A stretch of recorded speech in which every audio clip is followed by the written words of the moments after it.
A štart. V tejto chvíli sa boxy otvorili a cena Allianz slovenskej poisťovne 31.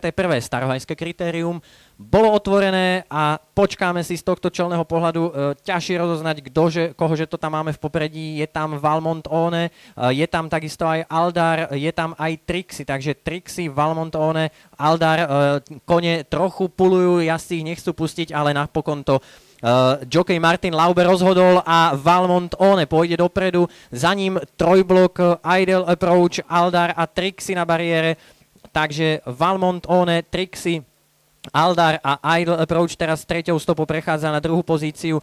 Henry the Aeroplane, Kifaya, San Malo, Tarajem, Sophronius a na priebežnej poslednej pozícii Secret of Gracie. O malú chvíľu kone vybehnú na protilahlú stenu a je to Valmont One, 1200 metrov do cieľa, Ideal Approach na druhej pozícii, Aldar je tretí, Trixie, Kifaya a Henry the Aeroplane a už s výraznejšou stratou San Malo, Tarajem, Sophronius a Secret of Gracie. Kone sú v polovici protilahej steny, kilometr do cieľa, kone sa blížia na métu 800 metrov a je to už teraz nie Valmont One, ale iniciatívu prevzal jockey Petr Foret v sedle Ideal Approacha. Takže Ideal Approach privedie kone do oblúka pod výpadovkou, Kifaya sa tam na neho zavesil, Ideal Approach, Kifaya, Aldar na tretej pozícii, Valmont One sa prepadol na štvrtú priečku, Henry the Aeroplane, je to pomerne veľmi rozťahané, Trixie už takisto naberá stratu, Tarajem spolu so Sen Malom na 8. 9.